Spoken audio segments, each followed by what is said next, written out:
नमस्कार विद्यार्थी मित्रांनो, पुन्हा एकदा तुमचं स्वागत आहे विज्ञानच्या एका नवीन व्हिडिओमध्ये. तर बाळांनो, आज आपण हा जो दुसरा चॅप्टर आहे, आपला दुसरा टॉपिक आहे सायन्स 2 मधला, तो चालू केलेला आहे. कारण आपला कालच्या याच्यामध्ये सायन्स 1 चे 2 पार्ट कंप्लीट झालेले आहेत. एक ग्रॅव्हिटेशनल आणि दुसरा आहे की बाबा periodic table, classification of periodic table. तो एक 2 झाले आणि याच्यातला एक 1 झालाय. आता 2 चालू करणार आहोत, जेणेकरून आपले 4 टॉपिक पूर्ण होऊन जातील. की आपण जोपर्यंत आपली स्कूल शाळा चालू होत नाही, क्लास चालू होत नाही, तोपर्यंत 4 टॉपिक आपले पूर्ण होतील. जवळजवळ आपला मॅक्सिमम जर तिमाही कुठली एक्झाम जरी लावली त्याने, तर आपण त्या एक्झामला तयार आहोत. ठीक आहे. तर आज फक्त या पाठातला आपण इंट्रोडक्शन ज्याला म्हणतो, इंट्रोडक्शन पाहणार आहोत. आणि त्यामुळे फक्त आज कोणतेही पॉइंट्स याच्यामध्ये नाही आहेत, फक्त इंट्रोडक्शन आहे की बाबा हा पाठ आपण या पाठामध्ये आपण काय शिकणार आहोत ते आज आपण या व्हिडिओमध्ये बघणार आहोत. आणि उद्यापासून ऍक्च्युअली याच्यामध्ये पॉइंट चालू होतील. तर हा पॉइंट तुमच्यासाठी एक नवीन आहे. नववीला असे कुठलेही पॉइंट्स नव्हते. लिव्हिंग प्रोसेस इन ऑर्गॅनिझम होतं तुम्हाला पार्ट 1 आणि पार्ट 2, पण थोडा याचं जे काय म्हणतात, जे लेवल आहे ते हाय लेवलचं आहे. हा जो पार्ट कसला आहे, हाय लेवलचा आहे. 9 मध्ये लो लेवल मध्ये तुम्हाला दिलं होतं, कमी पॉइंट्स दिले होते, पण याच्यामध्ये जास्त पॉइंट्स आहेत. आणि म्हणून मी सांगतो की पहिल्यापासून ज्याचं लक्ष असेल त्याला हा टॉपिक कळणार आहे, ज्याचं लक्ष आहे त्याला लगेच हा टॉपिक कळणार आहे. म्हणून काय करा, प्रत्येक व्हिडिओ काळजीपूर्वक बघायचा आहे याचं. ठीक आहे. चला आपण हा पॉइंट चालू करूया. तर आपल्या टॉपिकचं नाव काय, life process in living organism part 1. 2 part आहेत तुम्हाला, बॅक टू बॅक आहे. पहिला हा आहे, तिसरा 2 आहे. आणि त्याच्यानंतर 4थ्या पासून एवढे इझिली टॉपिक्स आहेत. आणि आपला पहिला तरी इझी एवढा टॉपिक आहे. तर म्हणून काय करा, फक्त हे 2 टॉपिक चांगल्या प्रकारे करा. मग याच्यामध्ये त्यांनी काय सांगितलंय ते बघायचं आपल्याला. बघा, त्याच्यामध्ये त्यांनी सांगितलंय की life process in living organism part 1 म्हणजे एखाद्या सजीवामध्ये त्याची जीवन प्रक्रिया कशी असते, जीवन प्रक्रिया कशी तो पार पाडत असतो, त्याच्यात ते आपल्याला बघायचं आहे. मग बघूया आपण life process in living organism. Life process in living organism आज इंट्रोडक्शन पाहू त्याचं. बघा काय सांगितलं, various organ are continuously performing their function in human body. Various organ म्हणजे वेगवेगळे अवयव जे आहेत ते कंटिन्युअसली, का कोण थांबलंय, कंटिन्युअसलीच आहे ना. ऑर्गनचे जे परफॉर्मिंग आहे, कार्य आहे. परफॉर्मिंग म्हणजे कार्य करणं, फंक्शन म्हणजे कार्य करणं. परफॉर्मिंग देअर फंक्शन म्हणजे कार्य करणं कंटिन्युअसली, म्हणजे न थांबता कार्य करणं, म्हणजे वेगवेगळ्या अवयवांचं इन ह्यूमन बॉडीमध्ये होत असतं. म्हणजे ते कधी थांबलेले आहेत का नाही, म्हणजे कंटिन्युअसली परफॉर्मिंग देअर फंक्शन, म्हणजे ते स्वतःचं काम स्वतः करत असतात आणि न थांबता करत आहेत. कोण, व्हेरियस ऑर्गन्स म्हणजे वेगवेगळे अवयव इन ह्यूमन बॉडी. मग फक्त ह्यूमन बॉडी मध्येच आहेत का अवयव, व्हेरियस ऑर्गन्स? प्लांट्स मध्ये आहेत, झायलम आहे, कोलम आहे, आपण बघितलं 9th मध्ये. त्यानंतर झायलम आणि कोलम म्हणजे जलवाहिनी आणि रसवाहिनी आहे. ॲनिमल मध्ये आहेत, ॲनिमल मध्ये पण आहेत ऑर्गन्स व्हेरियस टाइप्स, आणि ह्यूमन मध्ये आहेत. म्हणजे पहिला पॉइंट काय झाला, various organ are continuously performing their function in human body. म्हणजे वेगवेगळे अवयव मानवाच्या शरीरामध्ये काय करत असतात, सतत कार्य करत असतात, त्यांचं कार्य त्यांना माहित असतं, ते करत असतात इन ह्यूमन बॉडी. ओके. आता बघा पुढे त्यांनी काय सांगितलेलं आहे, along with various system like digestive system, म्हणजे याच बरोबर, म्हणजे हे various organ performing continuously their function, म्हणजे हे कार्याबरोबरच अलॉंग विथ व्हेरियस सिस्टम. तुम्हाला सिस्टम माहिती आहे, म्हणजे संस्था. व्हेरियस सिस्टम्स तुम्हाला माहित आहे, वेगवेगळे संस्था माहित आहेत शरीरामध्ये असलेले, बरोबर. कुठले डायजेस्टिव्ह, रेस्पिरेटरी, सर्क्युलेटरी, त्यानंतर एक्सपिरेटरी अँड कंट्रोल सिस्टम. म्हणजे किती झाले, 1 2 3 4 5 6 झाले. ठीक आहे. कोणते सिस्टम आहेत म्हणजे संस्था जे आपल्या शरीरामध्ये कार्य करत असतात, ते कोणकोणते आहेत बघा.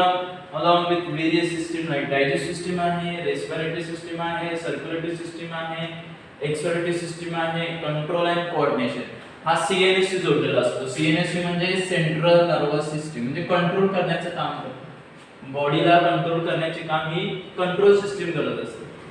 डायजेस्ट सिस्टम तुम्हाला माहिती आहे, फूड डायजेस्ट करण्याचं. रेस्पिरेटरी माहिती आहे की आपण जे रेस्पिरेशन करतो त्याच्यामध्ये ते रेस्पिरेटरी सिस्टम आहे. सर्क्युलेटरी ब्लड सर्क्युलेशनचं काम करतं. एक्सक्रिटरी वेस्टेज मटेरियल बाहेर टाकण्याचं काम करतं. कंट्रोल सिस्टम आपल्या बॉडीला कंट्रोल करण्याचं काम करतं. बॉडीला काय करतो? कंट्रोल करण्याचं काम याचं असतं. ठीक आहे, पुढे different types of internal external organ performing their function independently. Different types of internal external organ. आता आपल्याला माहिती आहे की काही अवयव आपल्या शरीराच्या आत आहेत आणि काही अवयव शरीराच्या बाहेर, म्हणजे इंटरनल आणि external organs performing their function.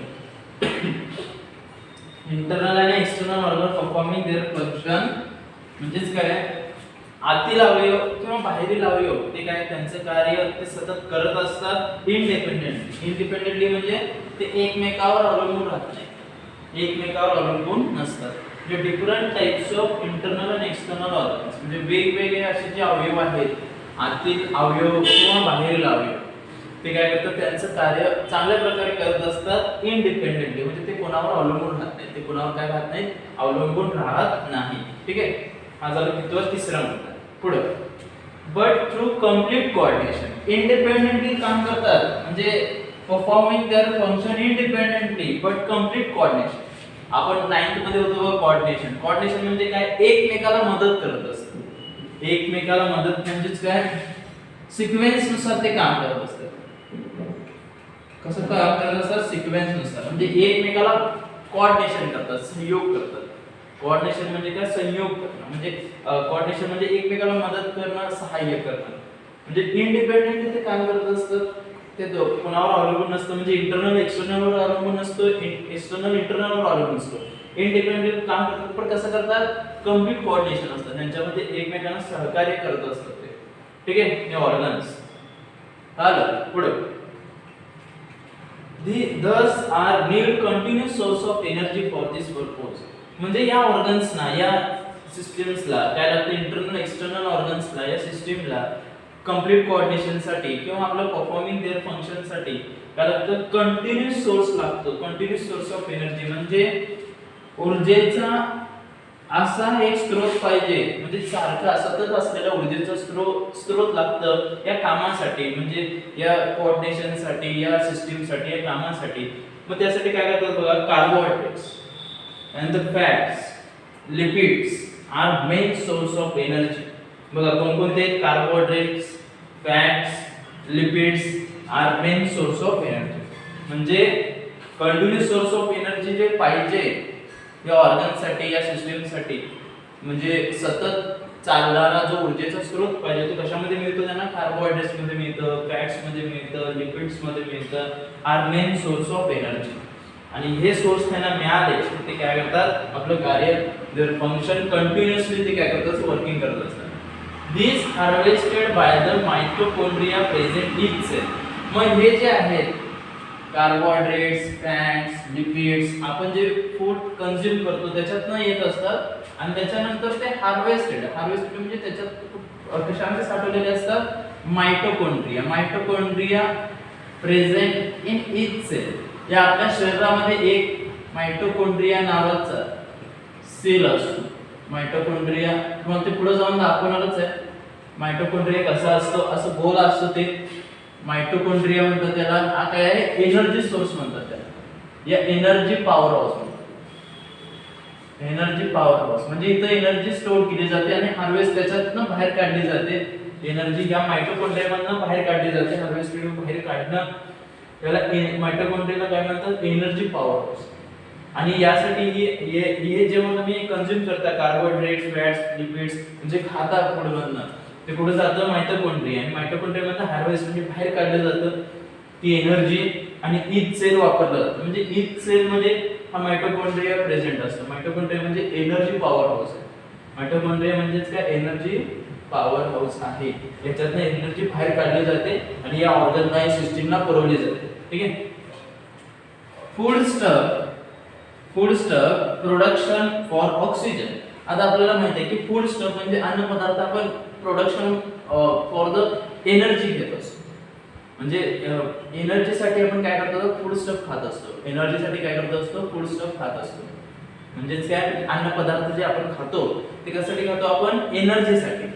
पण एनर्जी बरोबरच ते फूड स्टफ कशासाठी आहे, production for oxygen. Production for oxygen म्हणजे फूड स्टफ फक्त एनर्जीसाठी नाही आहे, प्रोडक्शन फॉर ऑक्सिजन साठी पण महत्त्व आहे. म्हणजे ऑक्सिजन देण्याचं काम पण हे फूड स्टफ करत असतात. ठीक आहे. आणि त्यानंतर म्हणजे आपण वेरियस टाइप्स ऑफ फूड्स खात असतो, फूड स्टफ खात असतो. मग ते फक्त एनर्जी देत नाही तर ऑक्सिजन पण देतात. ठीक आहे. पुढे आता आपल्याला माहित आहे की प्लांट्स आर ऑटोट्रॉफ्स. म्हणजे आपण काय करतो, प्लांट्स पासून काय करतो, ॲनिमल आणि ह्यूमन प्लांट्स पासून काय करत असतात, फूड स्टफ कंझ्युम करत असतात. म्हणजे काय खात असतात. प्राणी असू दे किंवा मानव असू दे, वनस्पतीवर अवलंबून असतात. Plant R autotrophs. ऑटोट्रॉफ्स म्हणजे मला माहिती आहे नाईट मध्ये ऑटोट्रॉफ्स म्हणजे they prepare own food. They prepare own food. Some of this utilise storing different types of organ, stem, fruit, roots. ते काय करतात की काही ते करतात एनर्जी स्वतःच्या प्लांट काय करतात ऑटोट्रॉफ असतात आणि अन्न ते साठवून ठेवतात, युटिलाइज करतात. आणि काही काय करतात साठवून ठेवतात कोणत्या कोणत्या ऑर्गन्स मध्ये, त्यांच्या कोणत्या कोणत्या पार्ट्स मध्ये, फ्रूट, स्टीम, रूट याच्यामध्ये साठवून ठेवतात. ऑटोट्रॉफ्स असो म्हणजे oven prepare the oven food स्वतः तयार करतात पण आणि ते साठवून पण ठेवतात. ते त्याच्यामध्ये सांगितलेलं आहे. ठीक आहे. तर we consume all this various plant material. तर आपण काय करतो, we consume various plant material. आपण प्लांट मटेरियलच खातो ना, म्हणजे वनस्पतीपासून तयार झालेले घटकच आपण खात असतो. त्याच्यामध्ये काय येतं, कार्बोहायड्रेट्स येतं, फॅट्स येतं, प्रोटीन्स येतं, विटॅमिन येतं, मिनरल येतं. ओके. कोणकोणते येतं, carbohydrates, fats, protein, vitamin, minerals. This is the main source of energy. मग कुठनं आपल्याला मिळतात, ते ऑब्टेन फ्रॉम प्लांट मटेरियल. ते obtain from plant material. Specially कार्बोहायड्रेट्सचा विचार केला तर कार्बोहायड्रेट्स सगळ्यामध्ये असतं. शुगर मध्ये असतं, फूड मध्ये असतं, व्हेजिटेबल मध्ये असतं कार्बोहायड्रेट्स, मिल्क मध्ये असतं, पोटॅटोज मध्ये असतं. तर इथे त्यांनी दिलेले आहे. आणि आपल्याला कार्बोहायड्रेट्स 4 किलो कॅलरी, किती, 4 किलो कॅलरी काय मिळते, एनर्जी. 4 किलो कॅलरी एनर्जी आपल्याला मिळते फक्त पर ग्रॅम कार्बोहायड्रेट पासून. ओके. तर सोर्स ऑफ कार्बोहायड्रेट्स मधलं कार्बोहायड्रेट कुठनं मिळतं आपल्याला, वेगवेगळ्या शुगर, मिल्क, व्हेजिटेबल, पोटॅटो म्हणजे ऑल सगळे जे प्लांट मटेरियल त्याच्यामध्ये कार्बोहायड्रेट्स असतात. आणि आपल्याला फक्त 4 किलो कॅलरी एनर्जी मिळते पर किलो कार्बोहायड्रेट्स मध्ये, पर ग्रॅम कार्बोहायड्रेट्स मध्ये. किती, पर ग्रॅम कार्बोहायड्रेट्स मध्ये आपल्याला काय मिळतं, 4 किलो कॅलरी एवढी एनर्जी मिळते. 4 किलो कॅलरी एवढी काय मिळते, एनर्जी मिळते. ठीक आहे. तर हा होता आपला आजचा व्हिडिओ. याच्यामध्ये त्यांनी फक्त काय सांगितलं, इंट्रोडक्शन दिलेलं आहे. इंट्रोडक्शन ते पाठामध्ये काय आहे, पाठामध्ये काय शिकणार आहोत. तर आपल्याला असं समजतं की बाबा याच्यामध्ये काही सिस्टीम्स आहेत, ऑर्गन्स आहेत, ते परफॉर्मिंग फंक्शन त्याचं कार्य ते करत आहेत. वेगवेगळ्या सिस्टीम तुम्हाला याच्यात सांगितलं मी, 6 system, digestive, respiratory, circulatory, excretory, control system. नंतर इंटरनल एक्सटर्नल ऑर्गन्स आहेत, ते त्यांचं काम करत आहेत, परफॉर्मिंग देअर फंक्शन इंडिपेंडेंटली, एकमेकांवर अवलंबून न राहता पण कंप्लीट कोऑर्डिनेशन आहे. मग या सगळ्यासाठी कंटिन्युअस सोर्स ऑफ एनर्जी पाहिजे. मग 3 एनर्जी पुरवणारे कोण, कार्बोहायड्रेट, फॅट्स आणि लिपिड्स आहेत. मग हे कुठे असतात, मायटोकॉन्ड्रिया मध्ये असतात. मायटोकॉन्ड्रिया प्रेझेंट इन सेल म्हणजे पेशीमध्ये हा मायटोकॉन्ड्रिया, प्रत्येक पेशीमध्ये मायटोकॉन्ड्रिया असतो. त्याला पॉवर ऑफ एनर्जी म्हणतात. बरोबर. मग त्यानंतर पुढे त्यांनी सांगितलं की फूड स्टफ फक्त एनर्जीसाठी नाही तर प्रोडक्शन ऑफ ऑक्सिजन साठी महत्त्व आहे. प्लांट ऑटोट्रॉफ्स आहेत, स्वतः तयार करतात. आणि आपण किंवा प्राणी, आपण प्लांटवर अवलंबून राहतो. ते काय करतात, some of this food utilise, स्वतःच्या एनर्जीसाठी वापरतात. Some of the food stored in various parts like fruit, roots, stem याच्यामध्ये साठवलं जातं. आणि आपण जे खातो, we consume all this various plant material like carbohydrate, fats, vitamin, minerals. त्याच्यामध्ये कार्बोहायड्रेट्स काय आहे, ऑल याच्यामध्ये फूड स्टफ मध्ये असतं. Sugar, vegetables, fruit, potatoes, okay, या सगळ्यामध्ये असतं. आणि आपल्याला 4 kilo calorie energy per gram of carbohydrates पासून मिळत असते. तर हा झाला आपला आजचा व्हिडिओ. फक्त इंट्रोडक्शन आहे, काहीच अवघड नाहीये. उद्यापासून हा नेमका आपला पॉइंट चालू होईल. काय चालू होतील, पॉइंट्स चालू होतील याच्यावर. म्हणून पॉइंट्स लक्षात ठेवायचा, एक एक पॉइंट्स आपण संपवणार आहोत. ठीक आहे. हा टॉपिक जर तुम्ही 2 लाईव्ह प्रोसेस जरा असं लेंथी आहे, 2 टॉपिक पण सोपे आहेत, बघितल्यावर लगेच सोपं वाटतं. तर काय करा, फक्त हे इंट्रोडक्शन फक्त लक्षात ठेवा. इंट्रोडक्शन काय परीक्षेला विचारत नाही, पण महत्त्वाचं असतं. इंट्रोडक्शन त्याचं महत्त्वाचं असतं. मायटोकॉन्ड्रिया का आलं, कायला तंतुकणिका म्हणतात. काय म्हणतात, तंतुकणिका. मायटोकॉन्ड्रियाला काय म्हणतात, तंतुकणिका. याला ऊर्जेचं घर म्हणतात, ऊर्जेचं घर. ठीक आहे. ॲटोट्रॉफ म्हणजे स्वयंकोश. ॲटोट्रॉफ म्हणजे स्वयंकोश. स्वयंकोश सतत आणि सतत तयार करा. ठीक आहे. बाकीचे कुठलाही अवघड शब्द याच्यामध्ये नाही. कंझ्युम म्हणजे खाणं, इंडिपेंडेंटली कोणावर अवलंबून नसणं, इंटरनल एक्सटर्नल, आतील आणि बाहेरील अवयव. ठीक आहे. तर या गोष्टी सगळ्या तुम्ही काय करा, लक्षात ठेवा. आणि काय हा व्हिडिओ तुमच्या समोर येईल, काय प्रॉब्लेम असेल तर मला नक्कीच विचारा. ठीक आहे. थँक्यू.